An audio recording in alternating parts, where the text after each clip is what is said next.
up, y'all? Thanks so much for clicking on the video. My name is Leah, and let's recap and review Real Housewives of Orange County. This is season 17, episode 2. And Tamara already raging out. Let's get into it. Okay, y'all, so the episode opens up and we see a meetup between Jen, Emily, and Gina. And Gina's late as usual. And Emily and Jen start to talk to each other, and they're finding it that it's really easy for them to talk to each other because they're both from the Midwest. They end up ordering like Diet Coke and an alcoholic drink, and I'm like, you might as well get Coke. There's so many like diseases and health things linked to diet drinks. You do better drinking the regular one and just drinking a whole bunch of water after it to clean out your system. So they're just like, yeah, like she seems really cool. They're really vibing with each other. Gina finally shows up and we find out she not drinking no more, which is probably the best for her. But she's California sober, so she don't drink, but she's smoking that weed. Okay. And so they start to get into Jen's life. They bring up her situation with her husband, and she says how, in the beginning, her husband really blamed her. Her ex, Will, really blamed her for their divorce. And she did have an affair. It wasn't physical. It was more emotional. But her at the time when she had the affair, Will and her were not sleeping in the same bedroom. During that time, she met Ryan. And she was just like, everything that I was missing with Will, Ryan seemed to fulfill. But she said that she had like a serious conversation with Will about like 2 weeks ago. And she just said it was one of the most sad but honest conversations that we've ever had, where he was like, I don't want you to be burdened anymore by this affair or by feeling like you were the cause of the end of this relationship. He basically took ownership of his part he played in the demise of their relationship. So she's very happy about that.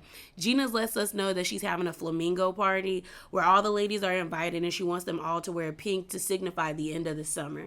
So we then have this scene with Heather, and she is complaining about how much stuff it is to take for her kids to take to school.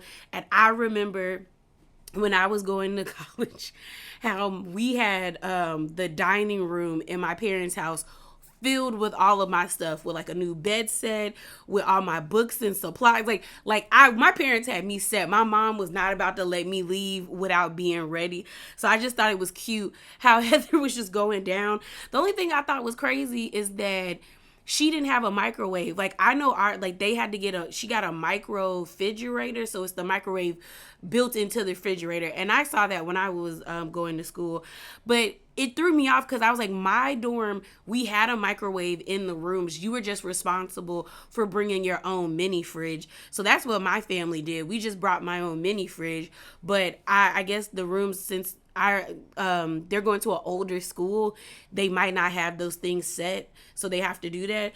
So I thought it was cute, and we get to see Max and Ricky come downstairs.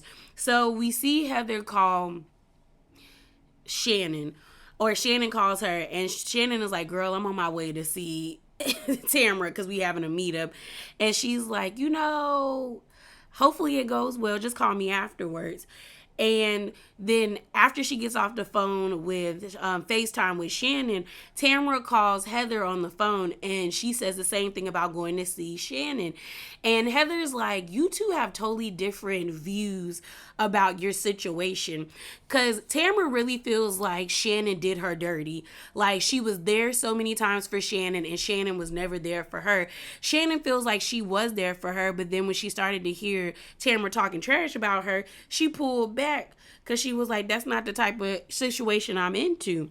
So Heather's like, I hope y'all situation go well. But like she said in her confessional, they are both saying that they were hurt and they were wrong, but neither one of them is seeing the other person's side. So I don't know what's about to happen. Y'all, so there's Ponderosa between Shannon and Tamara. So they both pull up to the restaurant. Before they sit down, they hug. I don't get why they keep hugging. Like, I don't hug people I don't like or that I'm beefing with. And that could just be a character flaw of mine, but I'm not touching you if I don't like you. Especially if we got beef. I'm not doing that. So Tamara sits down, Shannon sits down, and Shannon is like, okay, I'm excited that we're meeting up and we're trying to have this conversation because I want to understand what happened in our relationship. Tamara's like, you don't know what happened? And Shannon is like, no, girl, I don't. That's why I'm here. I'm trying to get clarity. Like, explain it to me. You the one with the issue. So Tamara was like, Shannon, you weren't there for me. And Shannon was like, yes, I was, Tamara. You called me up about Simon. I linked you to some doctors that I know, because Tamara even said she linked her to some doctors. You also told me that you was feeding Simon behind Eddie's back. And when she said that, I said, okay, so you were there. Because I don't think Tamara gonna be telling everybody her business that she's out here feeding her ex-husband who has cancer food, or buying him food behind her husband's back because they don't have the best relationship. So I'm like, that's some type of information you tell somebody that you genuinely trust because you don't want it out in the blogs, or you don't want anybody else to know. You just need someone to confide in. So then Tamara was like, okay, Shannon, you were there for me a little bit, but like, you just ghosted me. So then Shannon brings up, well, do you remember what you said on Instagram? You said fake friends are like shadows. They follow you into the sun, but they leave you in the dark. And Tamara was like, yeah, Shannon, I said it because you ghosted me. Like, if I saw that online and my friend wrote that, I would call my friend and ask her, why are you feeling that way? Like, let's talk about it. And I'm like, I'm with Shannon. I'm not speaking to you. I am not speaking to you. If you got the balls to get on the internet and admonish me in that way without you calling me with the issue, then I'm not saying anything to you. And our friendship wasn't that deep to begin with, because if I have an issue with a friend, I'm going to call my friend and be like, hey, girl, like, sis, I feel like you did this, this, and this. Am I going to feel uncomfortable while telling that friend? Yes, because I don't really like confrontation like that. But I'm not going to get on the internet subbing them or adding them or talking about them disparagingly. So then Shannon also says, like, Tamara, I don't think you realize how badly you hurt people. So Tamara's kind of like, what you mean, basically? And they start bringing up all the podcasts and the interviews. You called me an alcoholic. You said I was neurotic.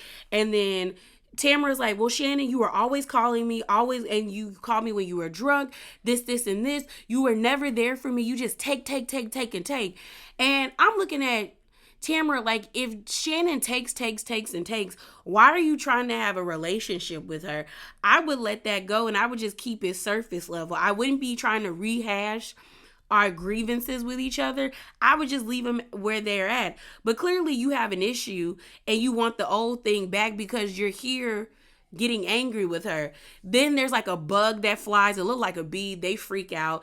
Then Shannon, which I giggled, is like, girl, we're not getting nowhere with this conversation. So she ordered herself something to drink. And it kind of pisses Tamara off because I really think Tamara thought she was going to get wound up chaotic Shannon. But Shannon has turned over a new leaf. Shannon is a lot more passive aggressive, and yeah, she's a lot more passive aggressive, and she's a lot calmer than she used to be when she was younger on this show.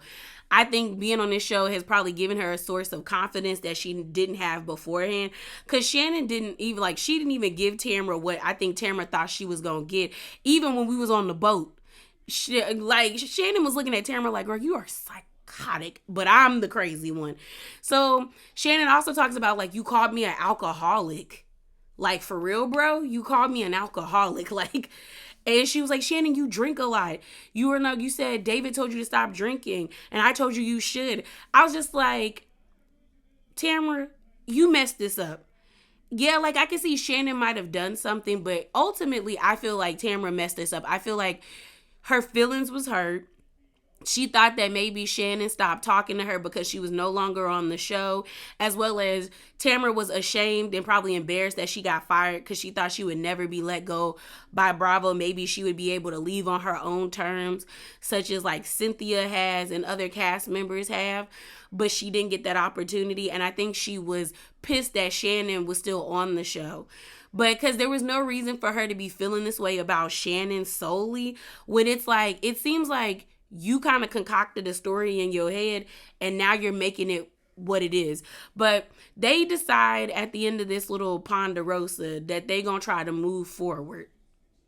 So Jen and her family. We have Jen at home. It's a chaotic scene. You got the little girl trying to make muffins or bread.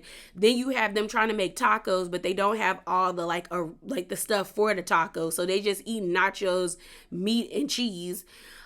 We found out I guess the 16-year-old got his license.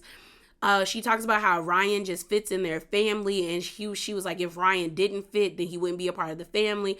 But he seems to have a good rapport with the kids. We see Dominic yanked out his tooth, the youngest child, pulled his tooth out. And then Jen starts to regale us about her situation, the story about how Dom became a part of their family. And I'm gonna let y'all know, as a black person, Jen was giving white savior complex, and I didn't like it. Like, the fact that she said we started fostering to show our kids that not all children are privileged that live in the OC. Girl, if you wanted to teach them compassion and understanding for like people who are disenfranchised, then you volunteer. Have them volunteer at a homeless shelter, a battered women's shelter. Have them go out and volunteer in the community, pick up trash. I don't know, but you don't involve children who are already at a deficit when it comes to having parental love, guidance, and protection into your family life just to teach your kids how to be compassionate. I did not like that. Then she starts talking about Dom's story, how they were going back and forth between, I guess he was going back and forth between the shelter, his actual birth mother, and her. But he was already calling her mom at the age of like 11 months. And she told the story about how when she was trying to take him back to the shelter, he was kicking the seat like, no, mommy, don't take me back. And then she adopted him. But it just, something about it just it didn't sit well with me. It rubbed me the wrong way. And then when she was on the boat trying to talk about her adoptive story, and she kept calling him, I'm trying to tell you guys a story about my adoptive son. Like, I know two people who are actually adopted, and their parents never referred to them as their adoptive daughter or their adopted son. They referred to them as their child. Like, and even when they've told me stories about them, like how they were able to adopt, their children, they never referred to them as their adoptive child. It's just, it just did not sit well with me. And I've been consuming a lot of like TikToks about adopting, like how people who have been adopted or adoptees, especially those who are people of color that were adopted by white people. And the story, it's been rare that I've seen stories that have been actually like positive and those people didn't mess up their kid. Cause she also talked about cutting his hair, and we know what we know the story of when colonizers come to places and they cut people's hair. It just didn't sit well with me. And something about it did not sit well with me. And I was like, you need to reframe how you speak about this child. I need you to reframe how you speak about him, because it ain't still right with me. It just didn't. So the next scene we have is of Tamara and Eddie at Cut Fitness, pretty much getting rid of all the stuff because the business is closing. She wants to talk about the whole sit down with her and Shannon to Eddie. So she brings up how Emily sent a text message saying like, 10 years in 10 years in business is very commendable, and you guys are going to move on to bigger and better things. And Tamara's like, Emily can send me that after all the stuff we've been through, but Shannon can't send me nothing. And I'm like, why would you want anything from Shannon? Because clearly it doesn't seem like you want to be friends with her. And it also is weird to me that you think that after you talk trash about that lady, that she wants to even give you an ounce of sympathy. Like, it's wild that Tamara thinks that like she can go around talking trash about people and then expect them to like care about her. I'm like, and then Eddie got on my nerves because Eddie ends up saying the best thing out of the whole Shannon, like us being attached to Shannon, was David. And I'm like, do you even hang out with David? Then Eddie's like, I don't even know how David put up with her for so long. And my thing is like, we were not in Shannon and David's situation, but it definitely seemed like David was the biggest culprit in the demise of their relationship. And he cheated on Shannon, and he wasn't that nice to her. So the fact that Eddie even uttered that phrase out of his mouth, I was like, so when people start dragging your name through the mud, don't say nothing. Like when they were talking about your sexuality, even though I thought that was messed up, you would think you would learn from that situation where you wouldn't say anything, but clearly you haven't. So they continue talking, and then they bring up like Shannon and drinking. So Tamara's trying to go with this whole narrative that Shannon is like has a drinking problem, that she might be an alcoholic. Where she was like, Shannon tried to act like she was only drinking because of her dealing with David. But I'm like, no, you were drinking now with John. And she was like, I haven't really seen John and Shannon after 2 years. So maybe they're in a better place. And I'm like, yeah, maybe they are. Tamara, you're not a part of her life anymore. So for you to feel so bold, and that's the thing, you talking trash about this lady, but then you're also going to expect her to be there for you when everything comes crashing down. You're a weirdo. You're a weirdo. So the next scene we see is of Emily and Shane. Shane gives me laughs. Shane is such a funny dude. But Emily and Shane on their way to see Gina. Unfortunately, she got the virus. So she's not going to be able to host her flamingo party on the boat. So Emily's going to be the one that takes the helm of that because they're friends. She ends up saying that her, Shannon, and Heather met up. And she was like, the sit down with Tamara didn't go well. And she was like, they show a flashback of that scene. And Shannon is like, I looked up the word, like what ghosting meant. And pretty much the definition of what ghosting is: an act or a practice of abruptly cutting off all contact with someone, usually without explanation, by no longer accepting or responding to phone calls or texts. And Shannon was like, I never did that. And I would not do that to somebody that I considered my best friend. So I don't know what she's talking about. So Emily's just like, maybe they'll be able to have like a conversation. She was like, Shannon seems to be in a good place, and Tamara seems to be trying to change. So maybe they'll be able to move forward. It's just that people have to take ownership on ways that they hurt each other, which is true. Finally get to the boat. The boat is small. It's a nice boat, but it's a small boat. But then again, it's Gina's event, so what did we expect? But everyone gets there. I thought everyone looked nice in their pink outfits. We see Taylor. Y'all know Taylor Armstrong from Real Housewives of Beverly Hills. She was there for like 3 seasons before she got fired, I think. She ended up being on Real Housewives Ultimate Girls Trip. Check out my reviews. And her and Tamara became really close friends. So that's why she's on the show now. So everyone's excited to see Taylor. A few people already knew who Taylor was because she's a housewife and they're housewives. And so everyone's like, cool. While they're on the boat, Jen starts trying to like talk about, her adoptive story. And y'all already know how I feel about that story. And Shannon, being rude as hell, interrupts Emily because there's a boat skipping across the water as their boat is going across the water. And Shannon's like, is that John's son? Is that John's son? Is that Joe? Is that Joe? Is that John's son? Is that John's son? You can tell that Jen felt disrespected. And Emily and Tamara were the only ones. And even Taylor was like, girl, what is she doing? I think Heather had to either be microdosing before she got to this party, or she was crossfaded, like not crossfaded. She got crossfaded on this boat, or she had been pre-gaming, like she was drinking, because Heather was knocking things over. She was being obnoxious and laughing at stuff that wasn't funny. I said, Heather is drunk boots, and I kind of liked it. So there, Shannon keeps being like, is that John's son? Waving at the person on the boat. I guess the person waved back, so I guess it was John's son. And while that's happening, you hear Tamara being like, you see what I've been talking about? Like, this how she be doing people. And like, you were just trying to have like a heartfelt conversation, and she interrupted you like that. Like, you see what I've been going through. And so Jen is like, now I see what Tamara has been going through for the past 2 years.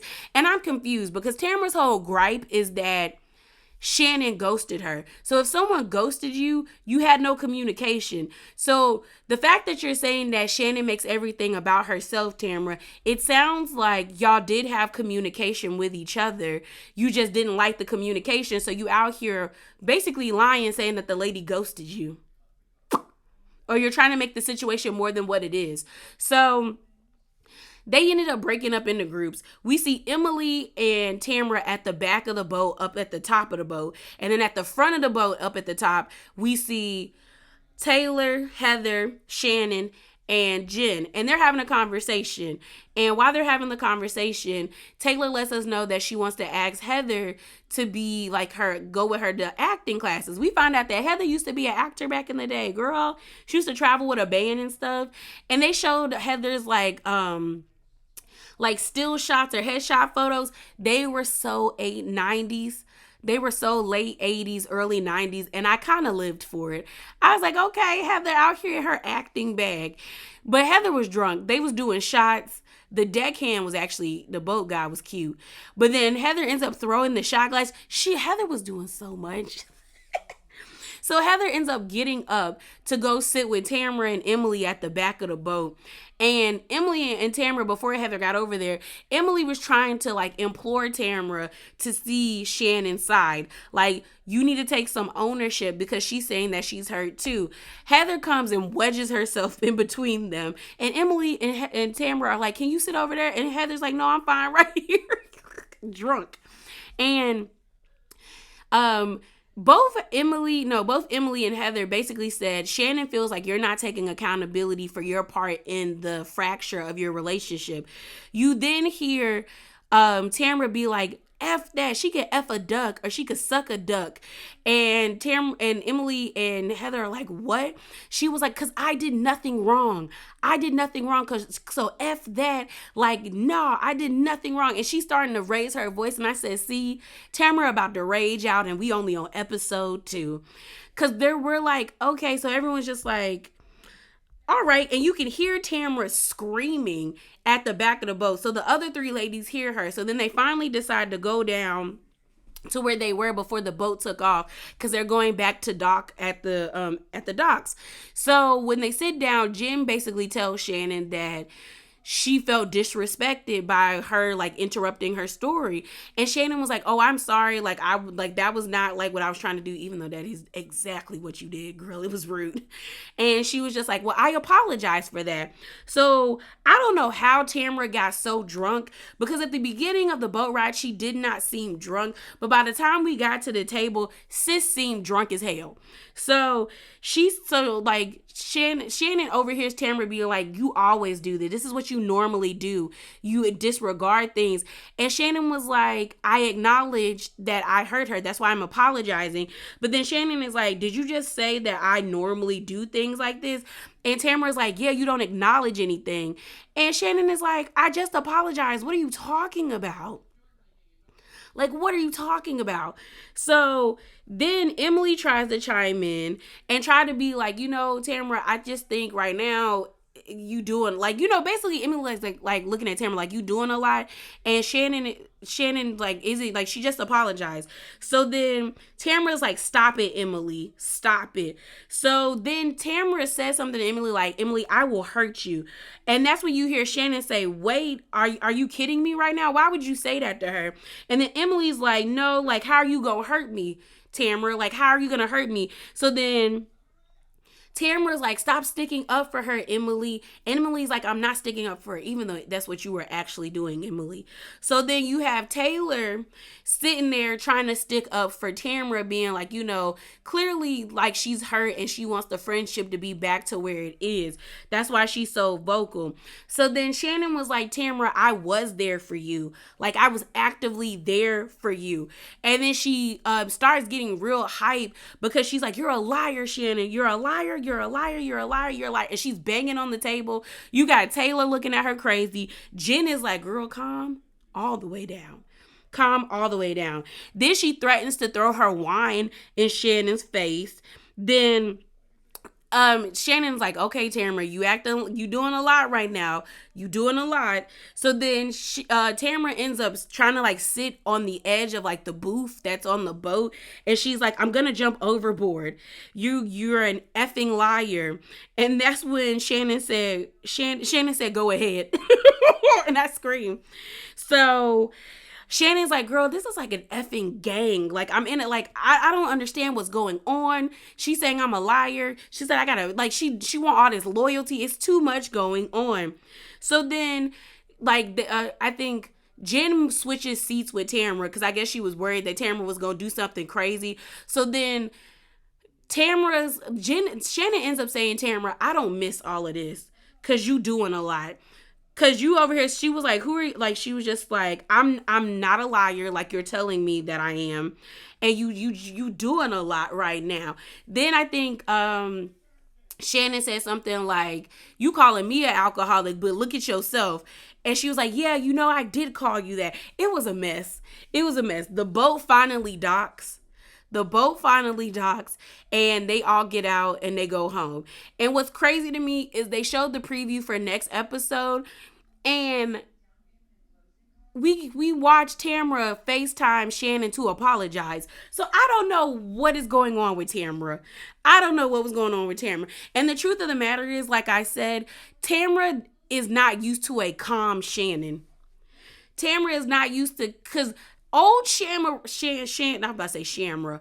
Old Shannon would have argued back and forth with Tamara and would have got just as loud, would have started screaming and crying and being just as neurotic and like wound up. But new Shannon is like very much passive aggressive and allowing folks to look crazy. Cause Shannon was just looking at Tamara like, girl, you tripping. You really tripping, and I don't miss this part of you. Maybe we shouldn't be friends. But yeah, y'all, that is it. That is all. Remember to be bravely authentic. Hop down in the comments below. And if you like what you heard, subscribe. And I'm out, y'all.